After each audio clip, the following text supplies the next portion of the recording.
Has this ever happened to you? You're texting her every day. Things seem great. She's laughing at your jokes, opening up about her childhood, maybe even saying how different you are. And then, nothing. The texts slow down. Her replies turn into one-word answers. You feel the shift. You sense the withdrawal.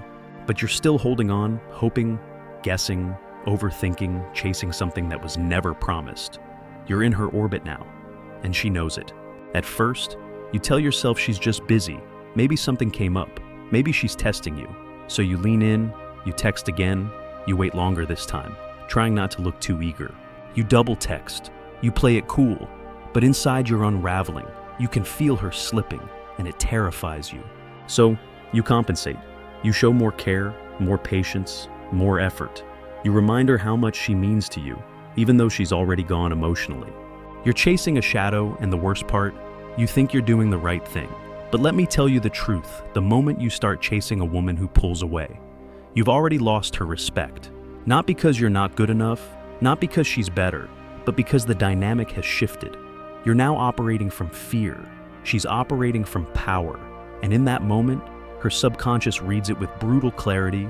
You need her more than she needs you. You were never taught this. No one pulled you aside and said, when she withdraws, you stand still. When she goes cold, you stay calm. Instead, you were trained by movies, by songs, by your own mother's voice in your head that a real man fights for her, that if you just show her how much you care, she'll come back, that your value lies in how much you're willing to give. But what you were never told is that excessive giving in the face of rejection doesn't build love, it kills desire. Because here's the part no one tells you. Many women don't pull away because they're confused. They pull away because they're testing, and most men fail the test. They become desperate, emotional. They ask, is everything okay? They try to fix, to please, to reassure. And in doing so, they step out of masculine stillness and into emotional subservience. That kills attraction more than anything else. Or maybe she's not testing. Maybe she's just done. Maybe she got bored or found someone else or just lost interest. Either way, her pulling away is the truth you don't want to accept. But instead of facing it with clarity and self-respect, you chase her like your dignity depends on it. You believe if you just say the right thing, if you just prove you're worthy, she'll come back. You're trying to negotiate desire, and that never works. Women don't come back because you plead. They don't stay because you explain. They don't fall deeper in love because you give more than you're receiving. They come back if they do, when they feel your absence. When they feel your strength not in the words you send, but in the silence you hold. When they realize you didn't beg, you didn't collapse.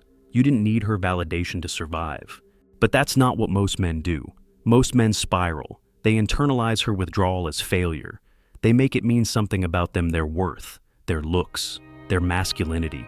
They try harder, sink lower, and think that more softness, more patience, more vulnerability will win her back.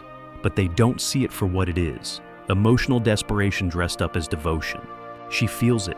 She feels that you're chasing not from strength, but from fear. And women are biologically and psychologically wired to respond to strength, not performance. You don't have to be rich. You don't have to be ripped, but you have to be grounded, centered. And nothing makes a man more uncentered than chasing a woman who's walking away.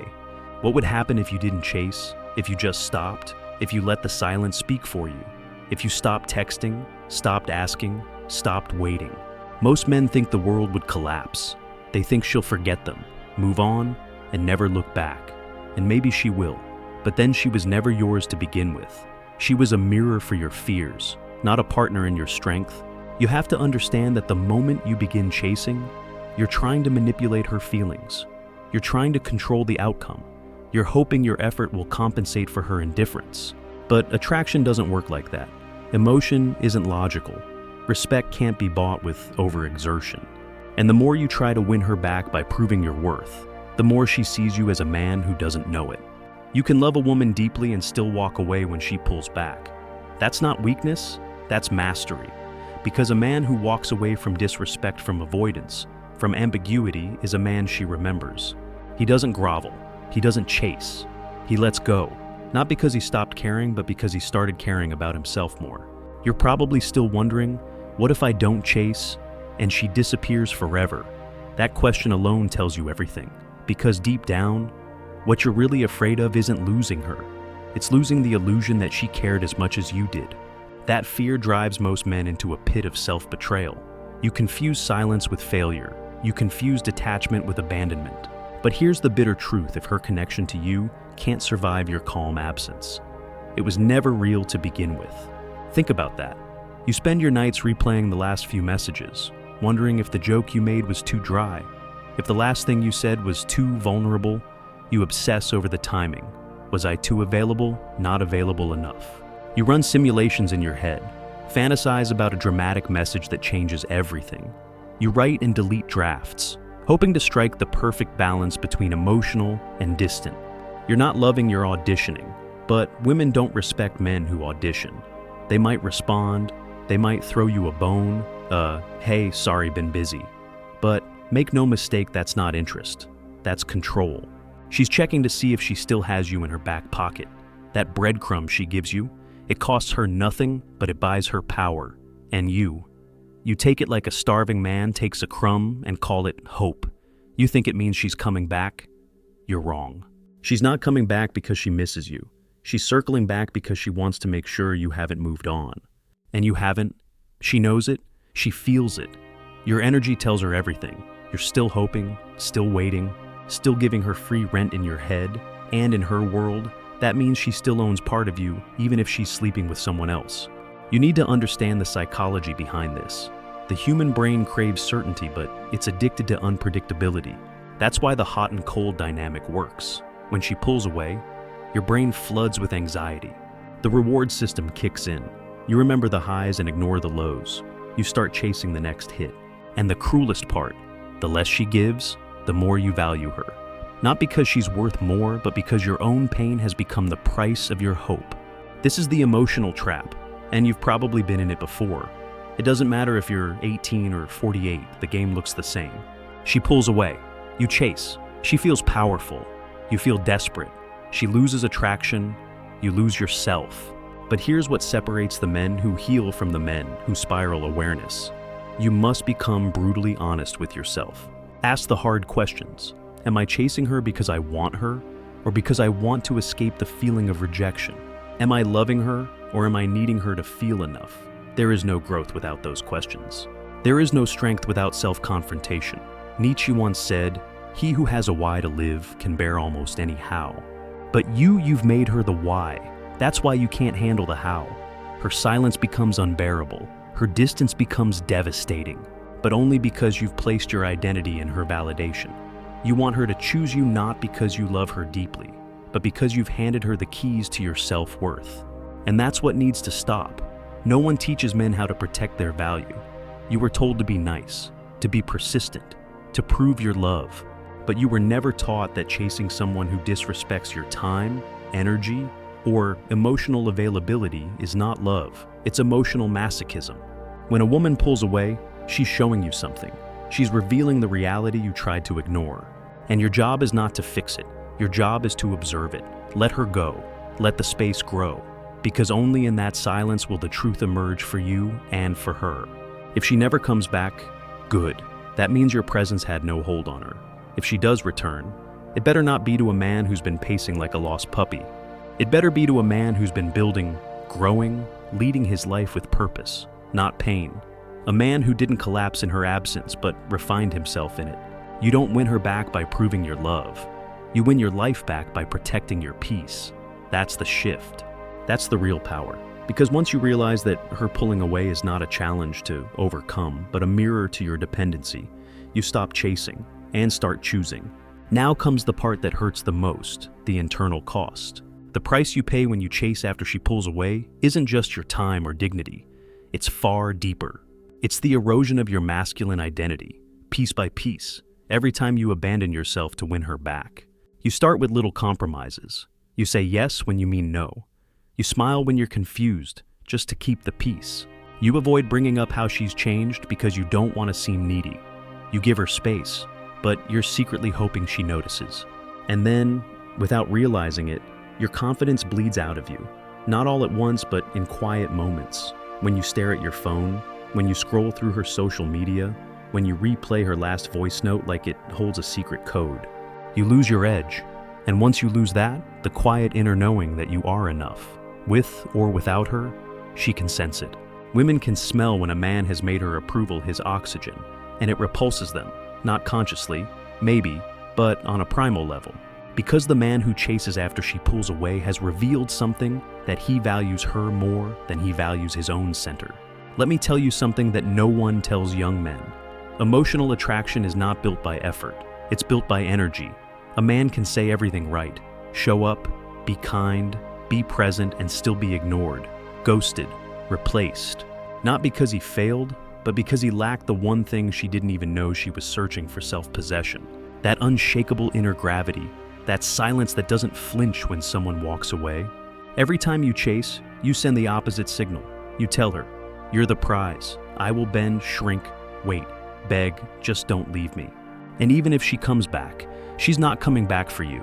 She's coming back for the power, for the attention, for the comfort of being wanted without having to give. You teach her how to treat you, and the first lesson is, my attention is unconditional, even when you withdraw. That's not love, that's servitude. And still you justify it.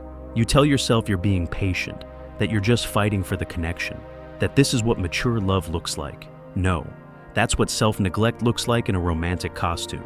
And deep down, you know it. Because it starts to show up in other areas of your life. You become distracted at work. You skip the gym. You let your friends drift. You're no longer fully present because you've placed your emotional world in the hands of someone who's already halfway out the door. And here's the paradox: the moment you detach, you become magnetic again, but you're not doing it to manipulate. You're doing it because you've finally had enough of abandoning yourself. Do you know why most men never recover from the women who leave them?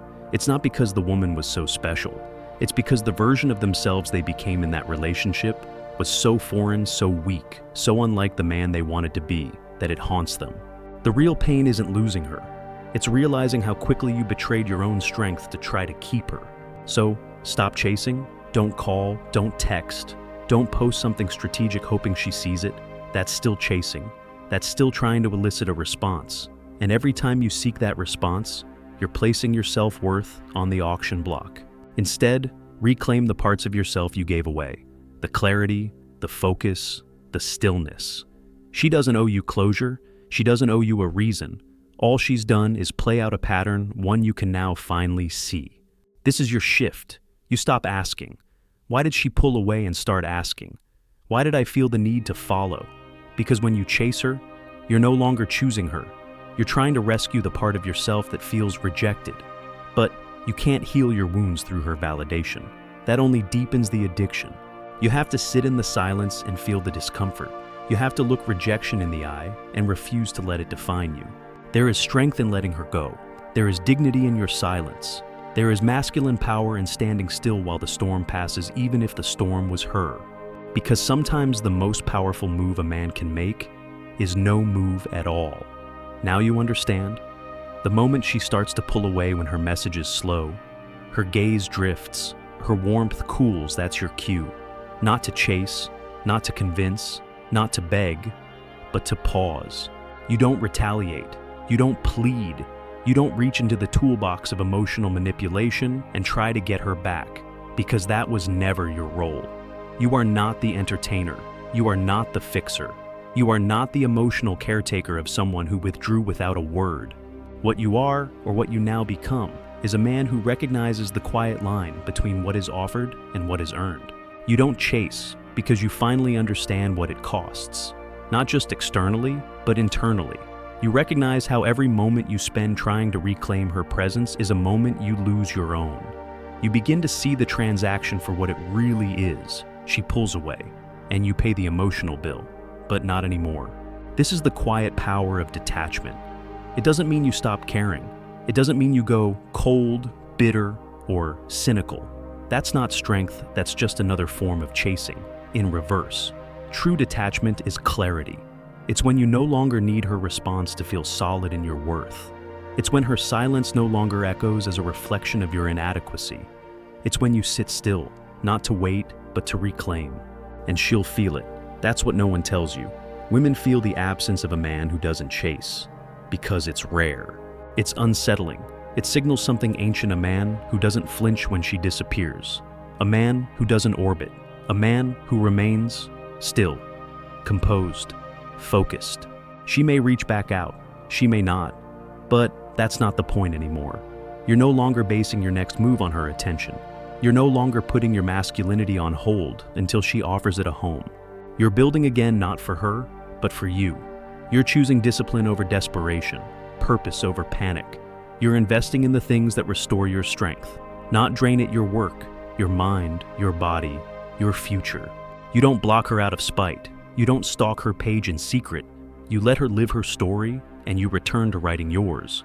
And if she returns, she'll meet a different man, one who doesn't need her, but could choose her, one who doesn't fear losing her, because he no longer fears being alone, one who doesn't collapse when left, but grows stronger in the silence. That man is rare. That man is not easily manipulated. That man is not easy to discard. That man is you if you choose it. But if she never comes back, you'll look back one day and thank her. Not because she was kind or fair or honest, but because her pulling away forced you to face yourself, to see how quickly you were willing to abandon your power for a glimpse of hers, to realize how long you confused attention with love, and how deeply you craved approval you were never meant to chase. This is not about her anymore. This is about the man you become when you stop explaining, stop chasing, stop waiting, when you decide that your peace is not up for negotiation, that your value is not on trial, that your time is not a bargaining chip. You let her go. You really let her go. And you watch who you become in her absence. That's where it changes. That's where the fog lifts. That's where the man emerges. Because in the end, she didn't break you. She revealed what you were too afraid to protect.